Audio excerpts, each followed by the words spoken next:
yo llegué muy joven a UCU. Estaba haciendo cuentas que llegué de la edad que mi hija está hoy. Mi hija, soy casado hace 25 años. Mi esposa es publicista. Ustedes van a ver lo chistoso que es el medio mío. Mi esposa es publicista y trabaja en el medio totalmente publicidad. O sea, todo lo que es marketing, lo que es fashion, todo eso, ella lo maneja. Mi hija es una niña que estudia en un colegio totalmente globalizado, hincha del Barça. Totalmente. Tiene 14 años, su pasión es el fútbol. No sé de dónde porque yo jugaba de estorbo derecho. Y aparte de eso, ella le gusta, su sueño es ser escritora. Yo no sé de dónde lo sacó, pero ese es su sueño. Y me llama la atención que en este momento ella tenga ese pensamiento y mi esposa tenga esa idea de ser publicista. Entonces, uno tiene que empezar a ser cristiano en el medio donde Dios lo ponga. Yo trabajo con una empresa que estoy tratando de formar y una de las cosas que más vendo es glifosato. Nada que hacer no es cambio de una ojera. Y dicho sea de paso, el glifosato no es malo. Lo han dicho que es malo porque es el enfrentamiento de dos mafias. La mafia que quiere quitarlo y la mafia que quiere tenerlo. Con única y exclusivamente que la droga se siga vendiendo. Es la única razón. Los estudios solamente son un problema cuando la microaspersión llega a los pulmones. De resto, la parte peligrosa es carreta. Lo digo aquí, lo sostengo delante de los que hablaron ayer y lo definieron. Sí, las fumigaciones aéreas son malas porque el viento se las lleva y mata las otras plantas. Pero el glifosato como tal es un enfrentamiento de dos mafias. Tristemente. La mafia guerrillera que quiere que lo quite para poder seguir siendo la mafia paramilitar y quiere tenerlo para que su precio de la coca suba. Bueno, después hablamos de eso. Pero bueno, llegué aquí a UCU cuando era muy joven. Mi esposa es publicista y yo soy hijo de papi.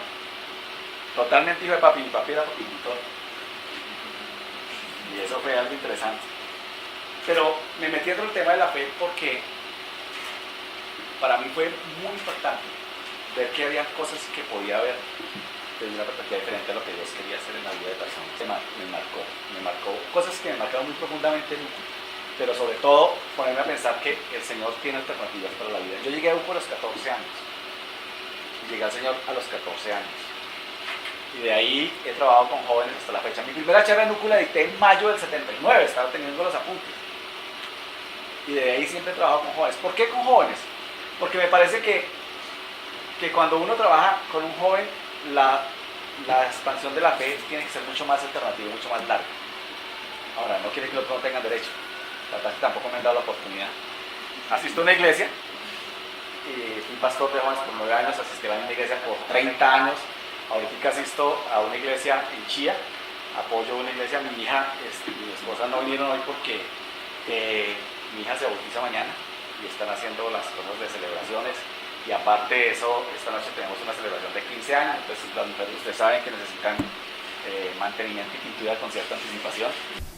Entonces no vinieron por eso, pero estamos ahí. Pero quedan bonitas. Nos tenemos que aprender a eso. Y hoy quiero que veamos que Jesús y el pensamiento estudiantil hoy. ¿Cómo ve Jesús el pensamiento estudiantil hoy? ¿Y qué vemos nosotros? Y vamos a tratar nuestra charla en 3 puntos. Una, ¿cómo ven los jóvenes hoy la vida? Otra, ¿cuáles son sus sueños? Y la tercera, vamos a ver un personaje que decidió ser un modelo para mostrar al mundo cómo era la alternativa de Jesús frente a lo que él quería hacer. O sea, cómo Jesús llegó a ser una alternativa en su vida.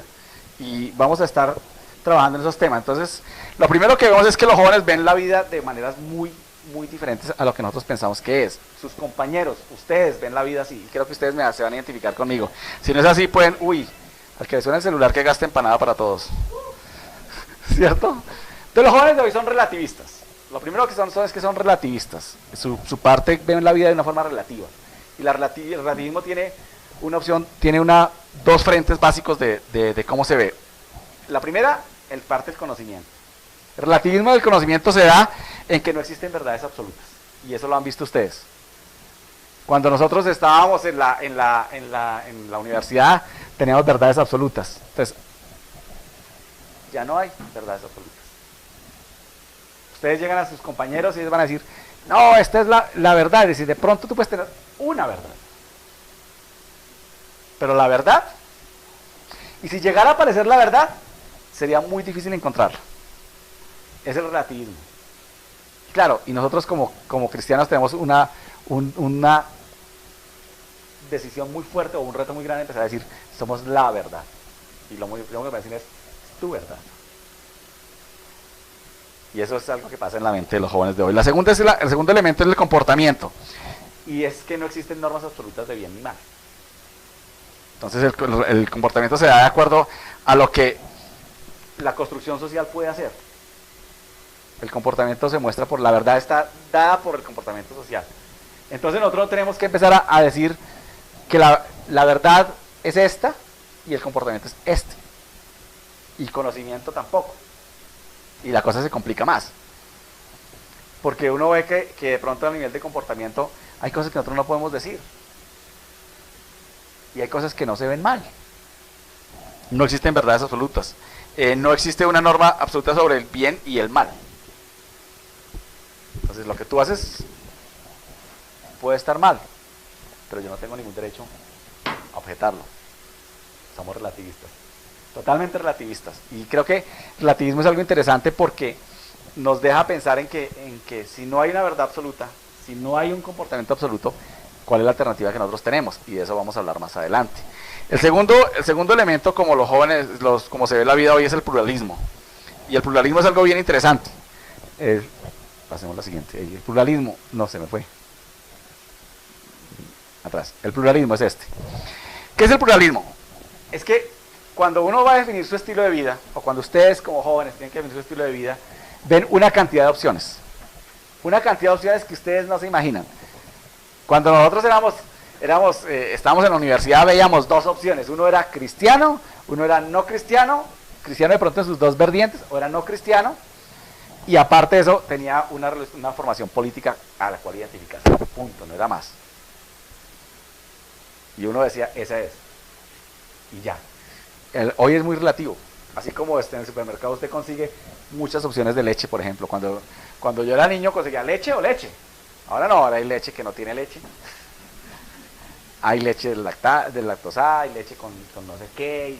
Cantidades que uno dice, ¿y esta vaina qué es? Así son ustedes en las opciones. Y todas son válidas. Las opciones de vida todas son válidas. La cantidad de pluralismo nos ofrece de todo. Y no son, uno dice, pero todo el mundo las acepta.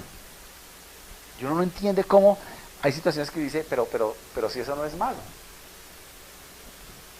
No tienes derecho a decir nada. Entonces el pluralismo es algo que se ha mostrado entre la universidad. Usted llega a la universidad y encuentra de todo. Encuentra de todo. Cristianos, no cristianos, agnósticos, de todo lo que hay. A nivel del pensamiento, ni hablar. A nivel de los comportamientos, peor. A nivel de lo que yo soy como persona, diferente. Y eso nos ha vuelto así. La tercera característica es que es la tolerancia. Y esa tolerancia es algo que... mira, esto está corriendo mucho. La tolerancia se admite vivir con estilos de vida diferentes. Ustedes van a ver muchos estilos de vida diferentes en sus universidades y tienen que admitir vivirlos así. La tolerancia es parte importante de la vida. Y es una virtud muy grande. Lo más grave es que tú seas intolerante. O sea, es más grave que seas intolerante a que hagas otra cosa.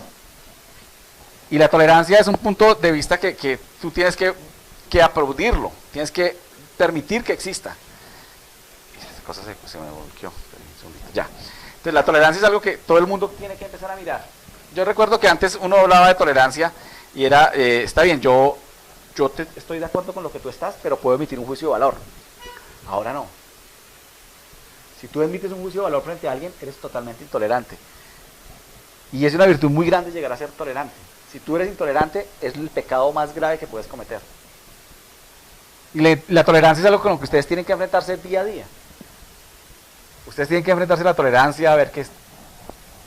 Y se acepta. Ahora, de pronto uno no se da cuenta de esto y en el día a día ustedes cuando están en la universidad se dan cuenta que esas características están. Ustedes van a ver, sí, claro, somos muy relativistas porque nos parece que la verdad es algo que está ahí. Somos pluralistas porque todo nos parece que está bien y hay muchas opciones. Somos tolerantes porque se nos permite y se nos exige vivir. Y la tolerancia ha llegado al punto en donde de pronto en una época la tolerancia era algo que podíamos respetarla. pero podemos emitir juicios de valor. Ahora no, ahora yo tengo que aplaudir lo que tú estás haciendo. Y eso es ser tolerante. Si yo tengo que aplaudir, esté de acuerdo o no esté de acuerdo. Y entonces, claro, somos intolerantes porque tenemos alguna verdad o queremos proclamar un estilo de comportamiento. Pero los jóvenes de hoy tienen algo más, y es que procesan la verdad de manera diferente. Y esto es bien interesante porque procesar la verdad de manera diferente es algo que se da casi entre el pensamiento, llamémoslo hebreo, y el pensamiento griego. El pensamiento griego, la verdad era algo que estaba ahí y era absoluto. En el pensamiento hebreo la cosa era diferente. Y nosotros hemos sido, de pronto la generación nuestra fue creada con el pensamiento griego de que la verdad existía ahí y la verdad eran las ideas y se buscaba la verdad y la verdad eran como las nubes, no te afectan pero están ahí. Pero el mundo de hoy piensa que la verdad es diferente y esto se acerca mucho, es interesante que se acerca mucho al pensamiento hebreo. El pensamiento hebreo ve la verdad de una manera diferente, la verdad es una experiencia encarnada en la vida de las personas. Y eso lo ven tus compañeros. Y eso de pronto has tenido que verlo tú día a día. La verdad encarnada. Empieza a ver la verdad de manera diferente. Tú no la vas a ver porque te convencen. Aquel argumento no. Tú puedes tener una verdad. Pero si no la encarnas, tienes un muy buen discurso. Y no pasa de más. Pero encarnar la verdad ya es empezar a verle otro elemento diferentísimo a lo que yo quiero vivir. Y ustedes los jóvenes quieren ver la verdad encarnada.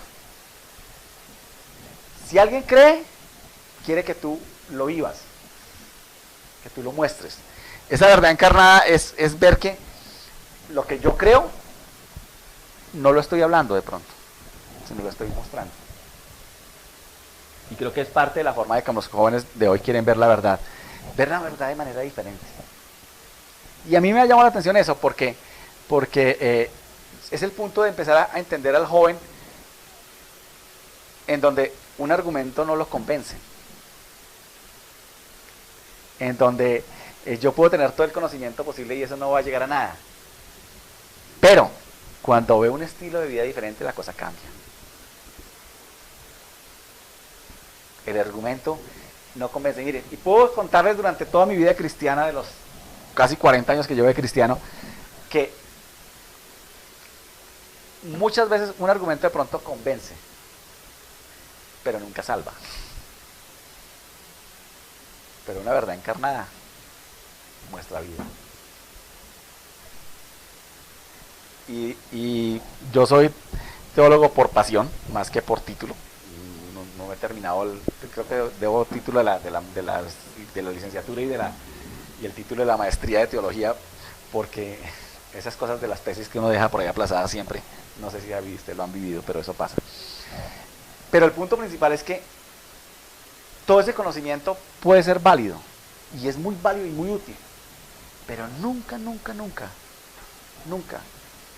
los argumentos cambian una verdad en el corazón. Y eso es algo bien interesante. Pero el quinto elemento de los jóvenes es que ustedes, para creer, necesitan estructuras de credibilidad. ¿Y eso qué es? ¿Qué es una estructura de credibilidad? Una estructura de credibilidad es que hay un grupo de personas que encarnan un estilo de vida. Miren, una estructura de credibilidad es aquella en donde, aparte de que yo tengo todos los elementos anteriores, de que soy pluralista, que soy se me fue la idea, de que soy tolerante, que soy relativista, que proceso la manera diferente, proceso la verdad de manera diferente, veo una estructura de credibilidad, y eso me muestra que la estructura de credibilidad tiene razón de ser lo que yo estoy haciendo. Ustedes y sus compañeros necesitan ver estructuras de credibilidad para poder acercarse a Dios, para poder acercarse a algo. Así piensan los jóvenes de hoy. Por eso hay tanto auge de situaciones que la gente empieza a ver de manera diferente. Uno no puede creer por qué el auge de las religiones orientales, por qué tanta cosa, porque hay cierta estructura de credibilidad, la gente decide vivir así. Y uno dice, ¿esta estructura de credibilidad qué es? Y creo que como cristianos estamos llamados a empezar a mostrar estructuras de credibilidad en lo que somos como cristianos. Una estructura de credibilidad es que tú veas que hay un cambio en tu vida y que lo muestres. Nosotros somos de una generación en donde evangelizamos a nuestros papás. Ustedes son una evangelización de sus papás, de pronto los trajeron a la iglesia. pero sus compañeros necesitan ver que lo que tú crees tiene razón de ser, porque se encarna en una comunidad. Se encarna en una comunidad que no tiene que ser una iglesia, que no tiene que ser un movimiento, se encarna en una comunidad en que tiene que ser de pronto, en que abra la puerta para que vea que en tu familia hay algo diferente, a pesar de las dificultades.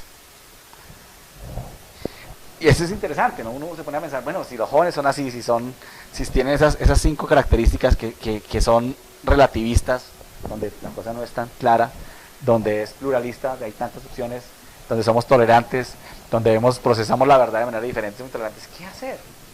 Y me llama la atención, y esta segunda parte nació de una charla con mi hija y una charla con algunos muchachos de la edad de ella y de algunos muchachos de la iglesia y de otros lados, a raíz del auge que empezó a tener las sagas de los Juegos del Hambre, la saga de Divergente y todo eso, y son unas sagas interesantísimas. Y uno estuve leyendo hace poquito en la revista Semana, ¿qué es lo que más se lee en las universidades? Y aparecía, ¿no? Tal libro, tal libro, tal libro. Y por favor, señores bibliotecarios, guarden estos libros que no son los mejores, y eran los de Juegos del Hambre y los de Divergentes. Pero perdón, quien escribió ese artículo no conocía la tradición de eso.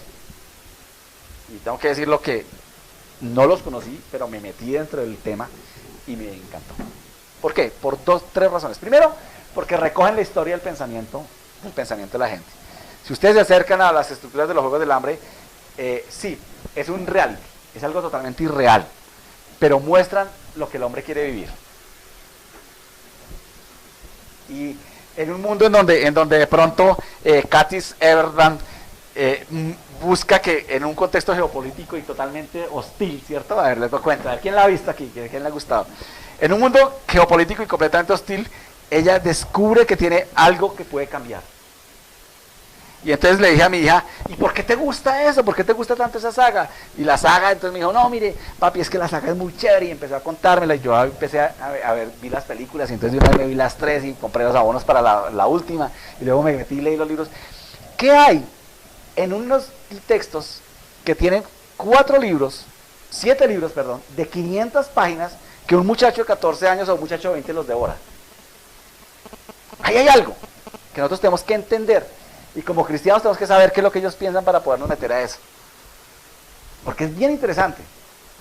Y entonces uno empieza a ver que no es nada nuevo. De pronto está todo basado en un reality, pero uno se va a dar cuenta que tiene la estructura del Minotauro, cuando empiezan a dar es pura mitología griega, se me confunden las dos, mitología griega, pero empiezan a ver que viene cuando Teseo y Minotauro empiezan a tratar de hacer un cambio y empiezan a tener tributos para poder traer, y de ahí arranca la estructura. Pero tiene una característica muy interesante, y es que cuando uno lee esos libros, tú lees una narración en primera persona y te metes dentro del proceso de la narración en primera persona. No te lo cuentan, tratas de vivirlo. Y eso es bien interesante. Y entonces uno ve que empieza Juegos del Hambre, En Llamas, Sin Sajo 1, Sin Sajo 2, y es buenísimo, y luego empieza a ver Divergente, luego el segundo, ¿cómo se llama? Insurgente, luego se ve 4 y luego Leal, ¿cierto?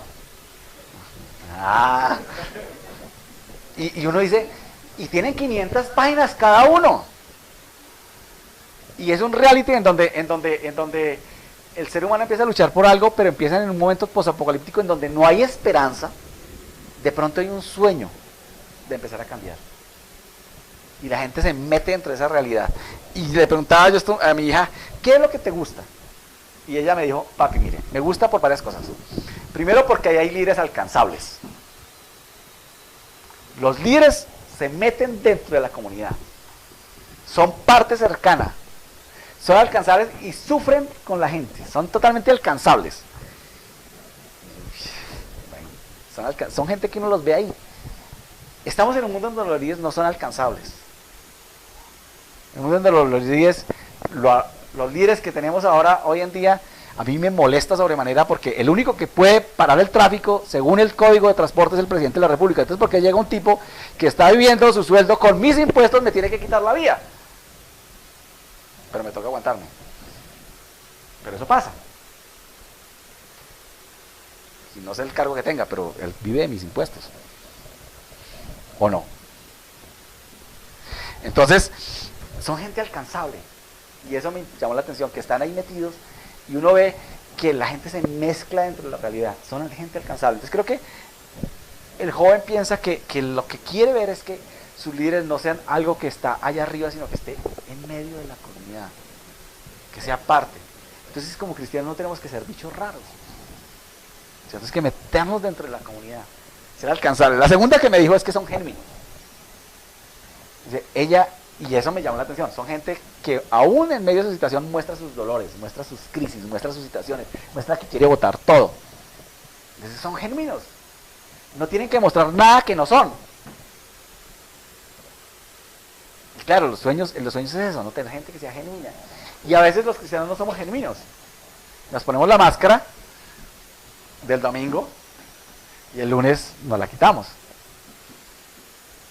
O nos ponemos la máscara como quieren que nos vean. Pero no, esta gente está ahí. Y parte del éxito de Katniss Everdeen es que no quiere luchar. A veces como que se revela contra la realidad. Ustedes van a salir a leer los libros, léanlos. Vale la pena, vean las películas. Pero ¿por qué? Para mí ha sido una experiencia muy bonita poderme meter con un grupo de muchachos y me fui cuando salió la película me fui con todas las amiguitas de mi hija, y mi hija tiene 14 años, y vamos a verla. Y entonces, claro, no, eso sí, ¡ah! Pero, ¿cómo? Sí. Yo lo hice, primero me leí todos los libros. Y luego, ya era fan. Y luego lo que hice es que traté de hablar el lenguaje que ellas hablaban. ¿Por qué? Yo no puedo ver un pastor de jóvenes, y déjenme contar una experiencia muy bonita aquí. Alguna vez en la iglesia, una chica hizo reclamo al equipo pastoral porque el pastor titular no estaba cercano a los jóvenes, que porque ella estuvo fuera del país un tiempo y el pastor nunca le escribió, y que solamente tuvo contacto conmigo. Dijo, pero si tuviste contacto con Germán. Dijo, no, pero con Germán tenemos un contacto como de amigos, no éramos tanto así. Dijo, no, pero es que él es el pastor de jóvenes. Dijo, sí, pero también es como un amigo. Yo quería que la iglesia en total me respaldara desde la... Y bueno, fue algo así. Y entonces en la siguiente reunión de equipo pastoral me llamaron la atención. Germán, ¿cómo es que no te ven como pastor, sino se te ven como amigo? Y todo el mundo me sentó, y entonces el pastor de alabanza me decía, es el pastor de todo el mundo es un equipo pastoral grande, y me dijeron todo eso. Y bueno, yo me sentí regañado. Después me dijeron, Germán, ¿y tú qué piensas de lo que estamos diciendo? Le dije yo, pues, yo no sé. De pronto lo que voy a decir me cuesta el puesto, y casi que sí fue eso. Pero que un tipo de casi 50 años, una chica de 19 años, diga que soy su amigo, yo lo único que tengo que decir es que lo logré. Y perdónenme que sea grosero, pero yo creo que lo logré. Y para mí no me siento regañado, me siento como adulado de lo que ustedes me están diciendo. Y claro, bueno, eso y muchas cosas más fueron más complicadas. Pero, sí, pero creo que es eso. Nosotros tenemos que entender qué es lo que la cultura piensa, entender qué es lo que ellos los motiva, cuáles son sus sueños que tengan líderes alcanzables, que tengan líderes genuinos, pero gente que encarne sueños, que tenga una motivación de vivir. Y eso me llama la atención, que en esas películas hay gente que encarna un sueño. La película de Divergente me encantó, porque ella quiere luchar por algo diferente y quiere mostrar que tiene alternativas.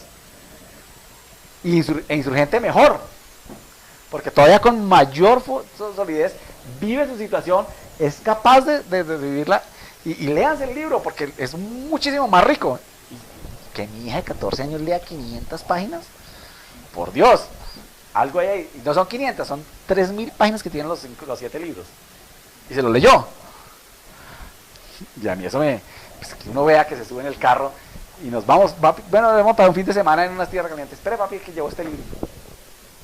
Bueno, a mí me enseñaron a leer, pero yo aprendí a leer por otra situación. Me volví lector, y después les cuento por qué. Porque mi mamá me castigaba y me encerraba una semana en el cuarto, y en esa época no había internet, no había nada, entonces ¿qué más? Y la cuarta característica de los sueños que ellos esperan es que sean gente que marque la diferencia.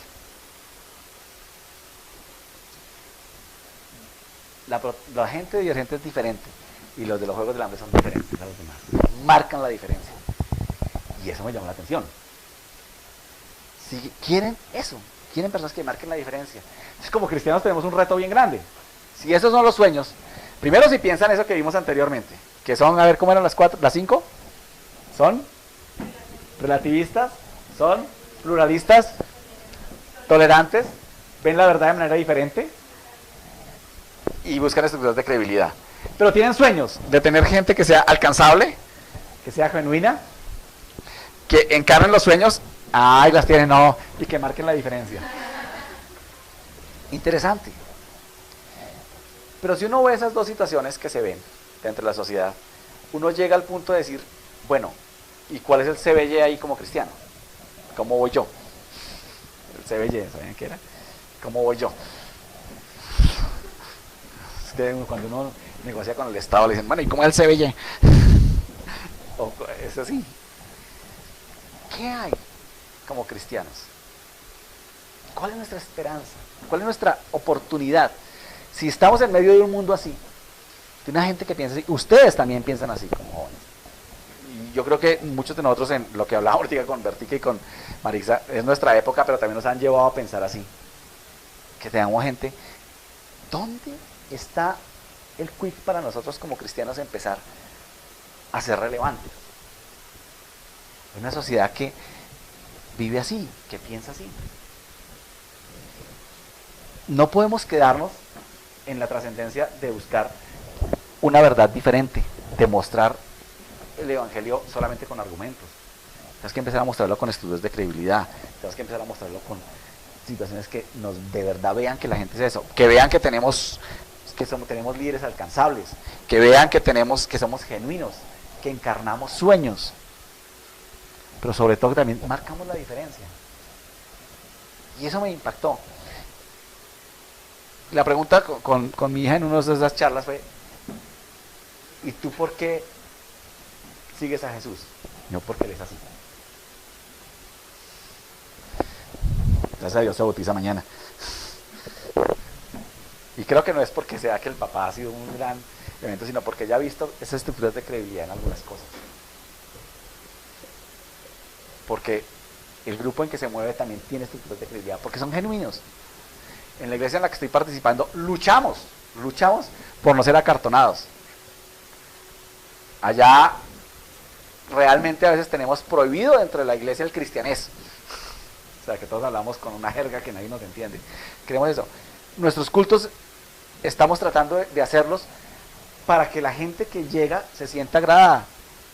Los que están ya saben y tienen otra responsabilidad. Los que están tienen la responsabilidad de ir el miércoles a capacitarse y a orar. Pero los que llegan el domingo, deben sentirse como parte de la fe. Entonces nuestro culto no está enfocado. Si ustedes van a mi iglesia van a decir, uy, este culto no está enfocado para la gente de la iglesia. Sí, es cierto, no está enfocado para la gente de la iglesia, está enfocado para los que vienen fuera. Y entonces nos cambia la perspectiva total. Porque entonces ya como cristianos decimos, uy, no me gustó la alabanza. Dices, pues, perdón, no era para usted. La alabanza era para Dios y para que los que llegan se den cuenta que tenemos una relación con Él. Creo que eso es bien interesante. Y hay un personaje que a mí me ha impactado en toda la vida como cristiano, y yo coloqué directamente a Jesús muy intencionalmente. Jesús cumple todas estas características y muchas más. Pero coloqué a alguien que llevó gente a Jesús y tenía estas características. Y lo hice intencionalmente porque si uno dice Jesús, dice, sí, claro, el Señor, el modelo, y es del que debemos llegar. Y eso me llama la atención. Pero intencionalmente busqué otro personaje que es bien interesante. Y es bien interesante porque él vivió así. Y quiero llegar a que Mateo 11, 2 al 11. Dice así. Voy a leer los del 1. Cuando Jesús terminó de dar instrucciones a sus 12 discípulos, se fue de allí a enseñar y a predicar a otros pueblos. Juan el Bautista estaba en la cárcel. Y al enterarse de lo que Cristo estaba haciendo, envió a sus discípulos que le preguntaran, ¿eres tú el que ha de venir o debemos esperar a otro? Respondió Jesús, vayan y cuenten a Juan lo que están viendo y oyendo. Los ciegos ven, los cojos andan, los que tienen lepra son sanados, los sordos oyen, los muertos resucitan, y a los pobres se les anuncian las buenas nuevas. Dichoso el que no tropieza por causa mía. Mientras se iban los discípulos de Juan, Jesús comenzó a hablar a la multitud acerca de Juan. ¿Qué salieron a ver en el desierto? ¿Una caña sacudida por el viento? Sino, ¿qué salieron a ver? ¿A un hombre vestido con ropa fina? Claro que no. Pues los que usan ropa de lujo están en los palacios de los reyes. Entonces, ¿qué salieron a ver? ¿A un profeta? Sí. Les digo, y más que profeta, este es de quien está escrito: estoy por enviar a mi mensajero delante de ti, el cual preparará tu camino. Les aseguro que entre los mortales no se ha levantado nadie más grande que Juan el Bautista. Sin embargo, el más pequeño en el reino de los cielos es el más grande que él. Desde los días de Juan el Bautista hasta ahora, el reino de los cielos ha venido avanzando contra viento y marea a los que se esfuerzan por lograr aferrarse a él. Dejémoslo ahí, sigue el pasaje. Pero me llama la atención de Juan el Bautista. Alguien que lleva a personas a Jesús y piensa que Jesús es la alternativa. Tenía 3 características, Juan. La primera era que tenía sueños claros. Versículos 2 y 3. Los sueños de Juan eran claritos, dice así. Juan estaba en la cárcel y al enterarse de lo que Cristo estaba haciendo, envió a sus discípulos a preguntarle: ¿eres tú el que va a venir o debemos esperar a otro? Cuando tú no tienes sueños claros, no esperas nada. Y el que no espera nada, o el que no sabe para dónde va, cualquier bus le sirve. Por eso, tus sueños deben estar totalmente claros en lo que Jesús es. Eres tú el que había de venir. Saber que tenemos una esperanza. La gente necesita que en medio del pluralismo no es que estemos imponiendo una verdad, sino que estamos encarnando una verdad con una estructura de credibilidad en lo que Dios está haciendo en nuestras vidas.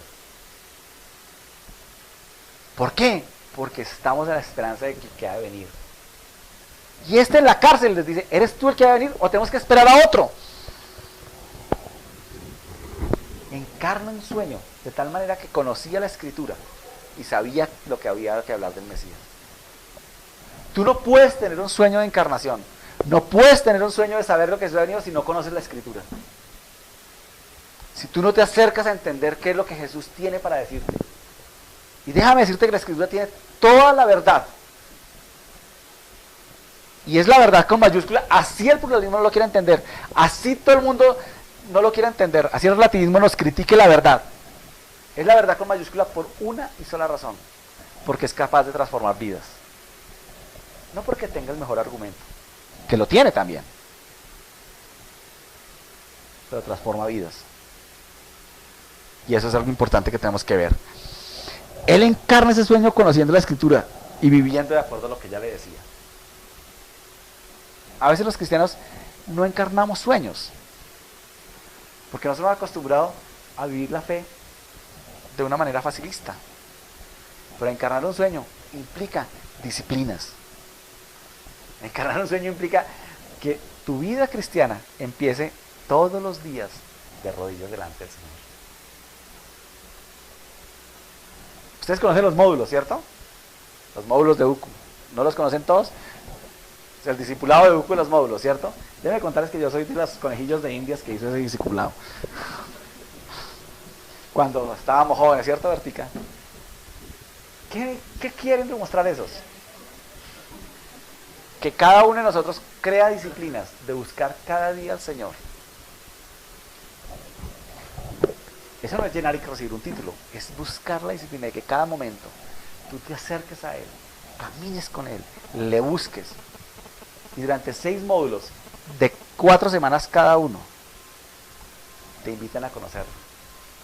Y creo que hay uno de 8 semanas, el módulo 2. Sí, el módulo 2 es de 8 semanas. El módulo 1 es de 4. No me acuerdo. No. ¿Por qué? Porque cuando tú tienes sueños claros y una esperanza, no hay nada que te motive. Lo segundo era que tenía un mensaje encarnado. Versículo 5 y dice así: los ciegos ven, los cojos andan, los que tienen lepra son sanados, los sordos oyen, los muertos resucitan, y a los pobres se les anuncian las buenas nuevas. Dichoso el que no tropieza por causa mía. Él tenía el mensaje tan encarnado que tenía 3 características. oír, ver y encarnar la verdad. Cuando tu mensaje está de tal forma que puede ser oído, la gente va a creer. Cuando tu mensaje está en tu vida de tal forma que la gente puede verlo, ahí la gente ve una estructura de credibilidad. Cuando tú encarnas la verdad, no tienes un argumento, tienes una vida para mostrar. Y me llama la atención que intencionalmente escogí a Juan, porque Juan fue el que le dijo a los discípulos, vayan. Los llevó a Jesús. Él había vivido su verdad de tal forma, tan profunda, tan profunda, tan profunda, que cuando decidió oír, él entendía que la persona a la que le estaba mandando preguntar había hablado, lo había escuchado. ¿Cuántas veces escuchas a Jesús? Déjame decirte que solamente el domingo en la iglesia no es suficiente. Es más, tu pastor puede ponerle el amor que quiera, o el maestro que tenga puede ponerle todo el amor que quiera al mensaje, hacer la mejor interpretación sin ningún tipo de herejías, hacerlo mejor, pero tristemente siempre es un mensaje de segunda mano.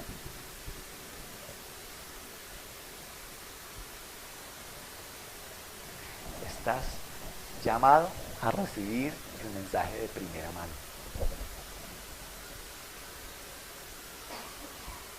Puede ser el predicador estrella, pero ¿dónde está la esencia? En lo que tú escuchas, en lo que tú ves del obrar de Dios en tu vida. Y eso es algo que te toca estar delante de Él. Encarnar la verdad es saber que tienes que tomar decisiones que a veces no son las mejores. Decisiones sencillas, pero que muestren que tienes una verdad. Que la gente vea que la verdad está encarnada en ti. Que decides caminar la segunda milla. Que tienes otro estilo de vida por lo que Jesús ha hecho en ti. Que tienes alternativa. Y dentro de la universidad, eso necesitan verlo. Juan marcó la diferencia. Y marcó la diferencia de tres formas.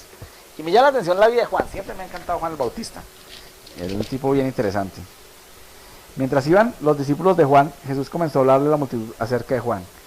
¿Qué salieron a ver del desierto? ¿Una caña sacudida por el viento? Si no, ¿qué salieron a ver? ¿A un hombre vestido de ropa fina? Claro que no, pues los que usan ropa de lujo están en los palacios de los reyes. Entonces, ¿qué salieron a ver? ¿A un profeta? Sí, les digo que a un profeta. Quien ha escrito, yo he de enviar a mi mensajero delante de ti, el cual prepara el camino. Siempre me llama la atención que de Juan el Bautista, Jesús se refiere de una forma interesante. De todos los mortales, ninguno superior ni ninguno menor. Aquí cabría la pregunta, ¿qué piensa Jesús de ti? Y siempre me ha llamado la atención, la vida de Juan el Bautista, la atención es por eso, porque yo no tengo que ponerme a pensar qué piensan los demás de mí, sino qué piensa Jesús de mí. Y con Juan uno se acerca a decir, si este hombre Jesús pensó eso, tenaz. Pero un hombre que marcó la diferencia por convicciones. Versículo 7. Mientras iban los discípulos de Juan, comenzó a hablar acerca de él. ¿Qué salieron a ver al desierto? Una caña sacudida por el viento. Un hombre de convicciones firmes.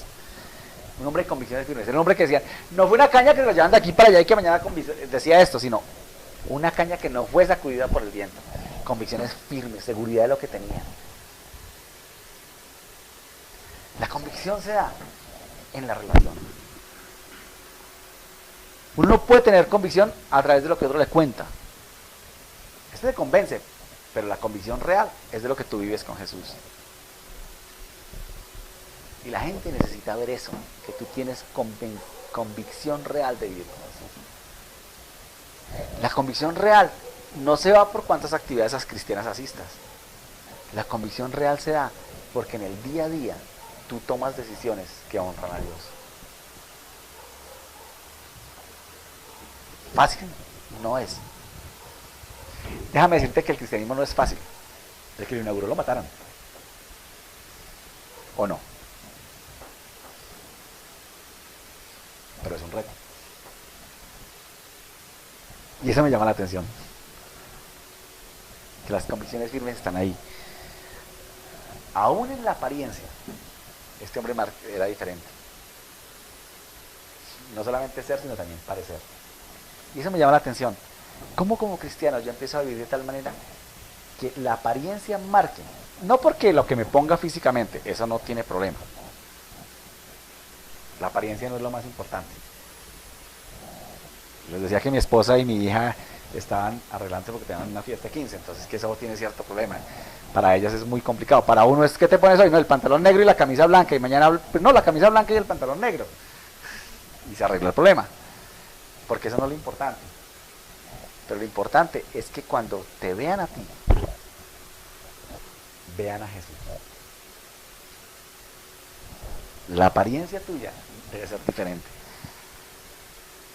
La apariencia aún en tus expresiones. Yo siempre he molestado a los jóvenes. Cuando tú tienes que vivir la apariencia de Jesús, aún estando con tus compañeros, y pasan las primíparas, pilas con mirar la marca del blue jean. Porque ellos se dan cuenta. ¿Aún en qué diálogos participas? ¿Qué permites? Eso es la apariencia misma. Y la última es obediencia, ¿no? De nada nos sirve tener una diferencia si no hay obediencia. Y la obediencia está marcada. Y Juan lo tenía clarito, dice: entonces, ¿qué salieron a ver? ¿A un profeta? Yo les digo más que un profeta, porque escrito está: yo estoy por enviar a mi mensajero delante de ti, el cual prepara tu camino. Él sabía lo que le corría pierna arriba, pero decidió obedecer. Obedeció siempre. Obedeció cada momento. Buscó mantenerse. Buscó seguir.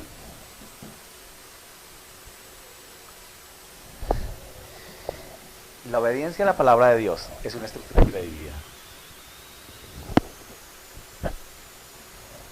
La gente conoce la Biblia,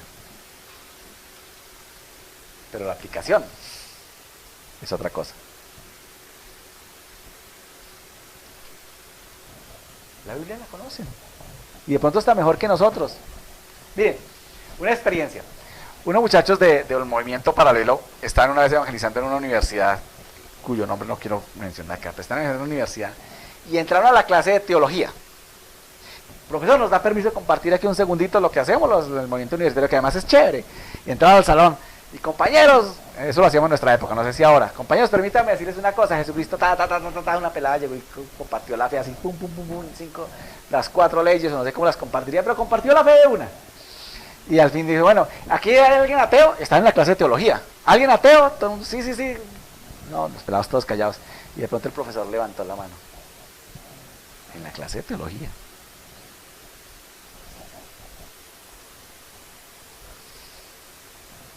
Porque ellos conocen a Dios. Pero lo que Juan nos muestra es que vivía. Y ese es el tipo de credibilidad. No conocer, vivir.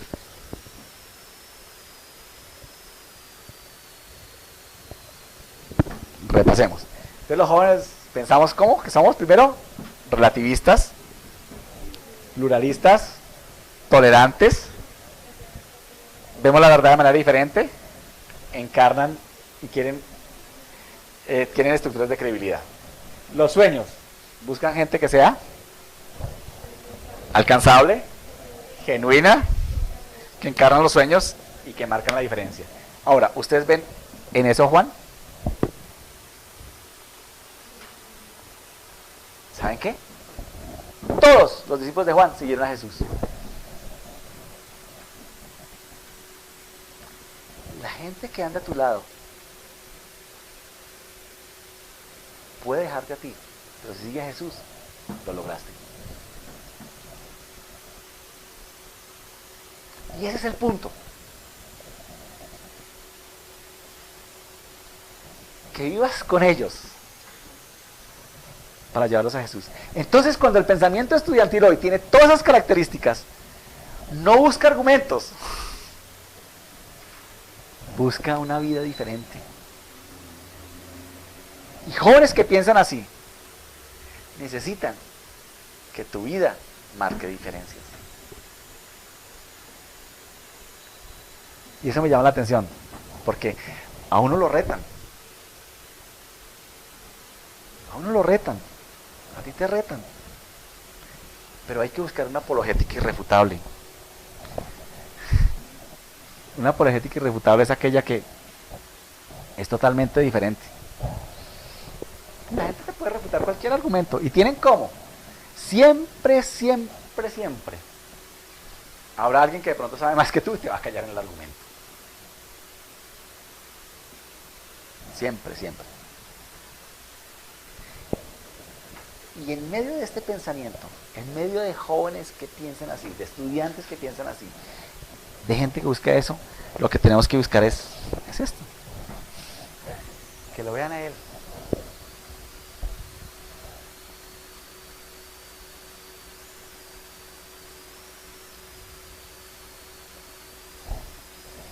No tenemos que estar marcados por el exitismo de lo que nosotros hacemos. Muchas veces la iglesia se ha convertido en hablar del éxito. Poco hablamos del fracaso. Pero muchas veces el fracaso es la enseñanza para mostrarnos el éxito. Porque el fracaso de Juan fue el éxito de Jesús. El fracaso de Esteban fue el reto de Pablo.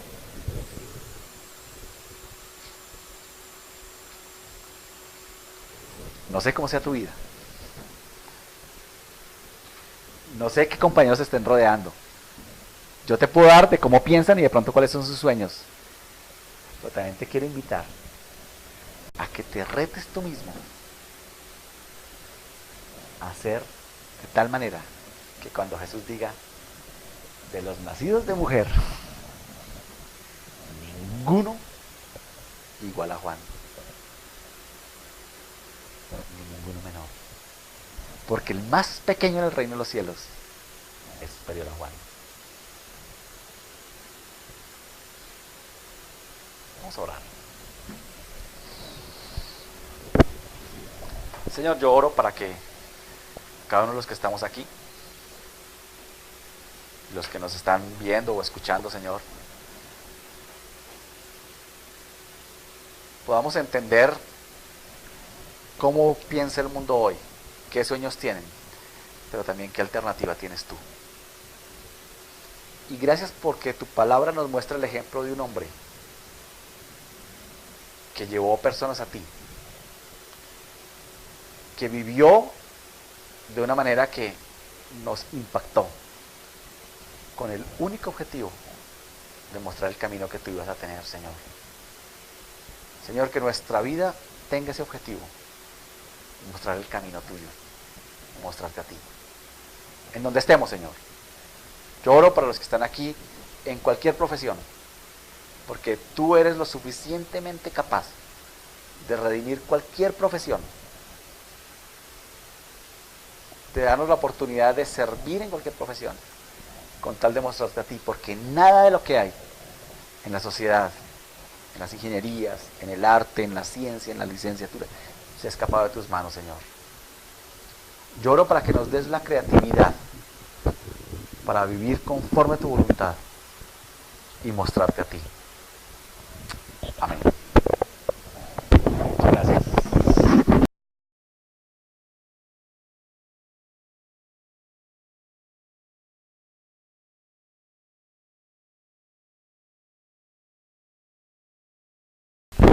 Aquí la apariencia no está marcada en cuanto a qué quiero aparentar yo, sino que mi apariencia refleje a Jesús. ¿En qué sentido? No te estoy diciendo que la apariencia sea que yo me ponga la imagen X o Y, sino que lo que yo tengo de apariencia refleja a Jesús en lo que sea. No tiene necesidad de la apariencia de querer mostrar algo o querer mostrar, sino mostrar a Jesús. Entonces la pregunta de pronto es, ¿será que lo que yo muestro muestra a Jesús? ¿Mi apariencia refleja a Jesús? Y en mi comportamiento. Y ahí no está que si se pone el pelo así o asá, ese no es el problema. Ese no es el problema. Puede ser, a veces pensamos que la apariencia de cristianos es una forma especial de vivir o de vestir, o eso. Creo que no es lo más importante. Lo más importante es que tu apariencia refleja a Jesús en donde estés. Tengo un amigo que es evangelista en metaleros, y pues su apariencia no es como yo. Yo honestamente no sé si sea capaz de vestirme así, además que ya no me queda bien. Pero él trabaja en ese medio y dirige una iglesia y la gente ama a Jesús. Y pocas iglesias de las que conozco fomentan tanto la santidad como esa. Y yo tengo nada que decir.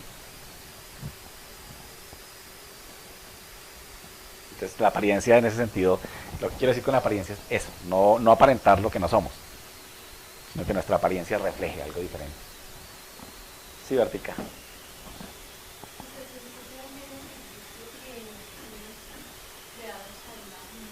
Exactamente. Y no tiene que ver con esto. Y verdad que dice, no se tiene cuenta y dice que es de la invisible del Dios invisible. ¿Y quién lo sabe? La pregunta de los hermanos Avirantes era, ¿qué significa imagen y semejanza de Dios que no tiene que ver con nosotros? Entonces, ¿qué fue lo que nos dio de él? Y dice, nos dio un carácter. Nos dio un carácter moral por el medio de él. Por eso es que se quiebra hoy en día en medio de todo. Entonces, tal vez decir que lo que muestra mi apariencia sea el carácter de Cristo. Lo que realmente la gente pueda recibir cuando me muestre a Cristo. Por supuesto, a través de toda mi expresión. En el sentido de cómo se vive, de cómo se piensa, de qué hablo, de cómo reacciono frente a la vida, de cómo tomo decisiones, de cómo me río, de qué canto, a qué lugares voy. No sé, todo tiene que ver con eso, ¿no? Cómo reflejar. Una vez tuvimos una experiencia, yo estaba en la iglesia y una de las personas que estaba de Ujier me llamó y me dijo, Germán, bueno, pastor, alguien que venga con esta pinta, podemos dejarlo entrar. Y cuando yo lo vi, pues el pelado tenía una cresta, un pantalón bien chupeto, unos zapatos, y entonces me dice, ¿será que lo podemos dejar entrar al templo? Entonces, yo a veces soy un poquito imprudente, pero le dije, mano, dígale que traiga 10 más así, porque para ellos es que tenemos que compartirles. Eso no tiene nada que ver.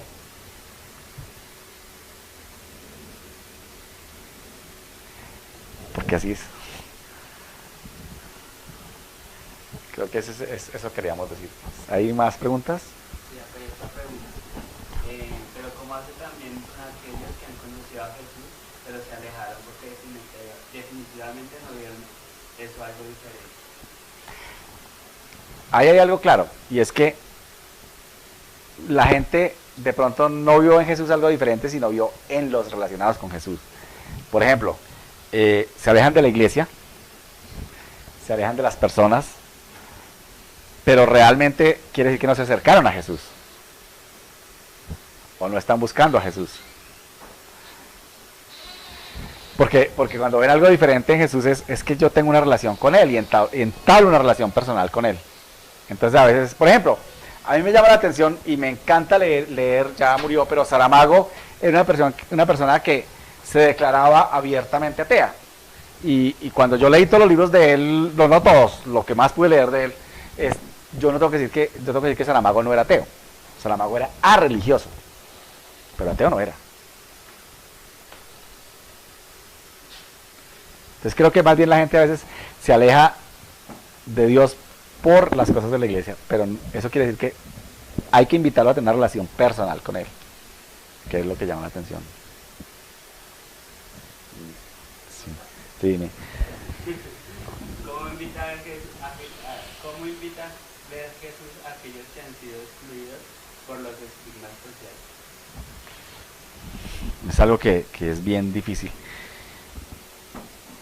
Y creo que lo que Jesús nos muestra es que Él rompió los paradigmas sociales. Jesús hizo todo lo que en su época estaba socialmente en contra. Por ejemplo, Él habló con una mujer al mediodía, y eso socialmente no era bien visto. Tocó a un leproso, tocó a un muerto, comió con publicanos y pecadores. Y creo que lo que nos llama a Jesús a veces es a pasar esa segunda milla de los que están excluidos socialmente para poder ser reales en ellos. Y eso es lo que tenemos que empezar a luchar. Socialmente, a veces no creemos que ciertas personas puedan llegar a la fe. Y a veces, por ejemplo, algo que está pasando que no está bien hecho. Yo honestamente digo, no tenemos que estratificar la iglesia. Entonces la iglesia no es estratificada, pero sí tiene la oportunidad de que Jesús nos llama a ir a través de llegar a donde otros están los que marcan las fronteras sociales. Hay un libro muy interesante de Philip Yancey que se llama Gracia Divina versus Condena Humana, y les voy a contar una situación. Él tenía un amigo que era líder cristiano y todo eso, pero él decidió acercarse a él y seguir con él. De pronto este amigo llegó a un punto en donde definitivamente decidió romper y salir del closet. Y salió del closet. Y acabó su matrimonio, acabó su vida, hizo todo eso, y se volvió un activista homosexual. Philip Yancey decidió estar cercano a él y ser cercano a él. Cuando le preguntaban a Philip Yancey, ¿usted por qué sigue en ese proceso y por qué sigue cercano a él? Si él ha sido un apóstata de la fe, impío, incircunciso, toda esa cosa que dicen. Y me encantó la respuesta de él. Dijo, yo sigo porque en este momento yo soy la única conexión que él tiene con la fe.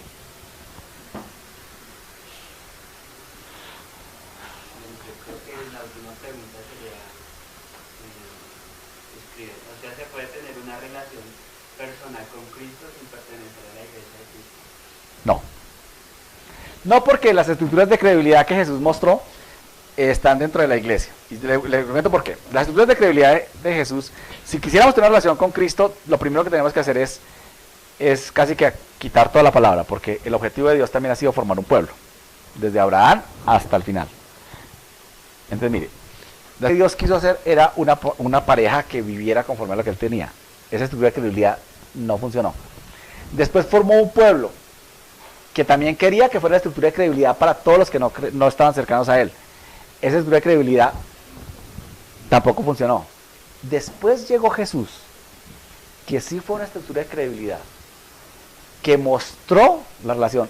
¿Y cuál es el objetivo de él? Formar un pueblo. ¿Cuál es la estructura de credibilidad hoy? La iglesia. En medio de todos sus defectos y en medio de todas las circunstancias que tiene, la iglesia sigue siendo la estructura de credibilidad de Jesús. ¿Por qué? Porque por medio de la iglesia, sea en un movimiento, sea en la iglesia establecida, es donde Dios empieza a restaurar vidas. No necesariamente tiene que ser la iglesia X y la iglesia Y, porque vamos a tener muchas sorpresas. De pronto nos vamos a encontrar con gente que no esperábamos en el cielo. Pero Jesús, Dios, sigue amando a la iglesia, porque es la estructura de credibilidad que Él quiere tener. Y la iglesia debe propender a buscar restaurar en donde más pueda. Entonces, ¿se puede tener relación con Jesús? Personalmente sí, pero no se puede desarrollar una actitud independientemente sin desarrollar una actitud de cuerpo, no se puede. La iglesia sigue siendo una realidad. Soy un defensor de eso. Sé que las iglesias tienen las fallas. Si te encuentras la iglesia perfecta, no vayas, baila dañas. Sí, dime. ¿Usted cree que reflejar a Jesús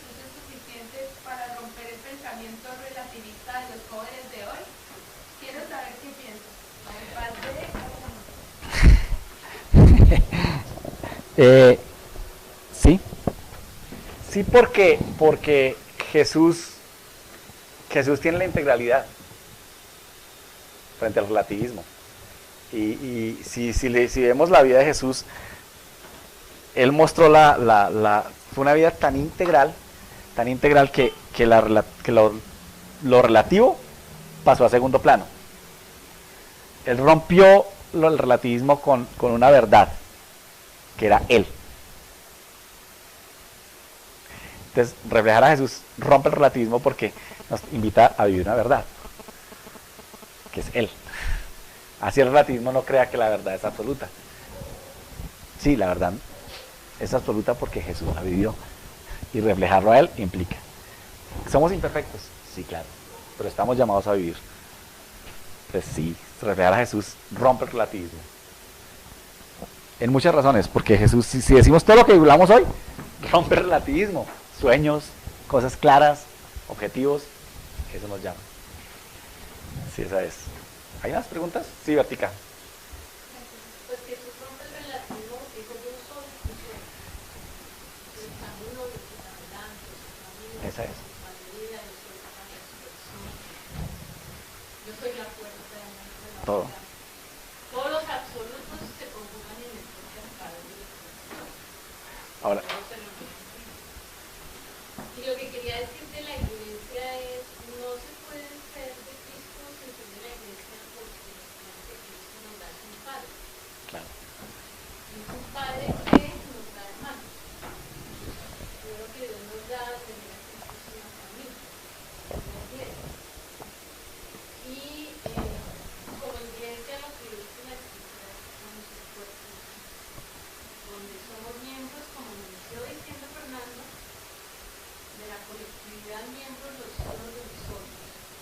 Y no hay miembros del cuerpo mutilados por ahí andando vivos, viviendo como quieran, sino que es en el cuerpo donde se hace la vida de Cristo.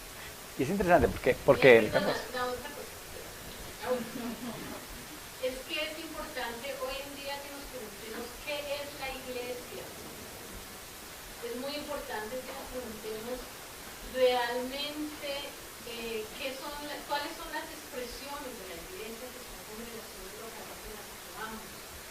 Realmente tenemos que discernir qué no es iglesia. Realmente ese es un trabajo que tenemos que hacer en la vida personal, al buscar espacios y lugares de poder en donde nos congregamos.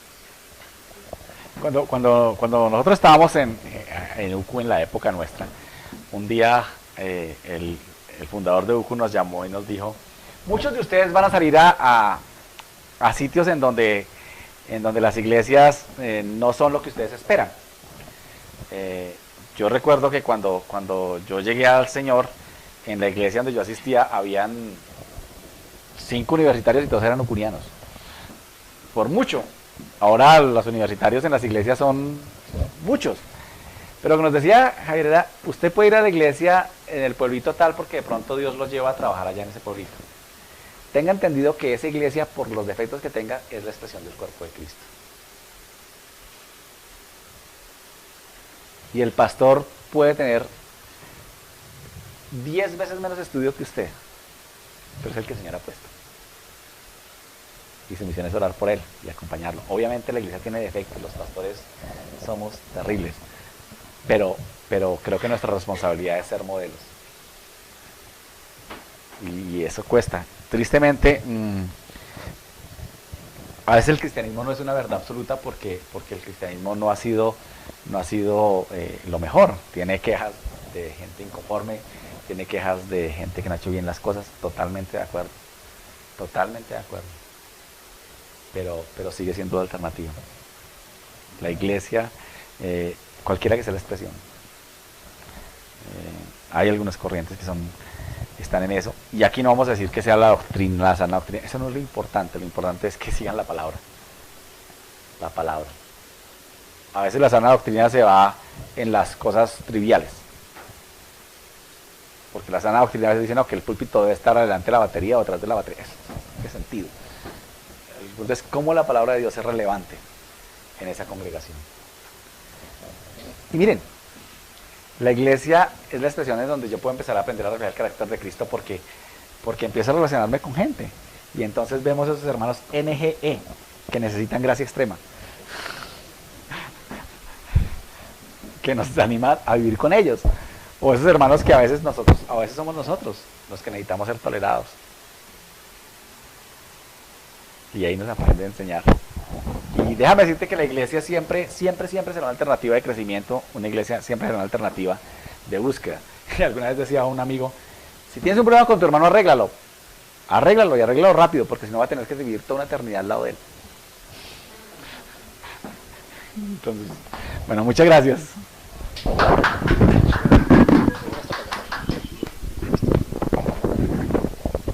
Bien, vamos a despedir, no nos vamos a despedir todavía nosotros, vamos a despedir a nuestros hermanos en las diferentes ciudades. Suspendemos ya la transmisión, vamos a quedarnos aquí también haciendo nuestras propias reflexiones y coinonía, y los animamos y los invitamos a ustedes a que también puedan seguir procesando esta enseñanza y esta invitación a que esto también afecte nuestras decisiones, porque pues lo importante después de escuchar esto, que también lo asumimos como palabra que suena un poquito feo de segunda, ¿cierto? Pero sí, son palabras del propio predicador, no se me vaya a ofender.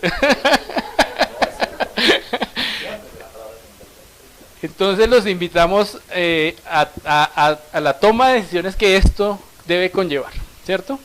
A la toma de la decisión de, en primer lugar, si necesitamos nosotros empezar a revisar cosas en nuestra vida para realmente tener la apariencia de Cristo, si realmente nosotros somos desafío al relativismo de la universidad, si realmente a partir de nuestras convicciones nosotros marcamos diferencias reales en medio de los entornos donde Dios nos ha puesto. Y pues bueno, ahí están todos los demás retos. Si alguna persona de las que escuchó esta charla no ha tenido una experiencia personal con Jesús, la invitación es a que deje y permita que Jesús le toque su puerta de su vida, la puerta de su vida, y el desafío en esta tarde es a que se arriesgue a tener esta experiencia personal con Jesús. Bueno, entonces queremos darles las gracias por estar sintonizados. Les prometemos que en la siguiente vamos a tratar de mejorar algunas de nuestras fallas tecnológicas. Estamos empezando a hacer pruebas, esto lo queríamos hacer, y pues bienvenidas también todas las ideas y todos los donativos para que mejoremos nuestras tecnologías. Bendiciones, que estén muy bien y estamos en contacto. Ustedes pueden ver la reproducción de esta charla en el canal de YouTube de UCU.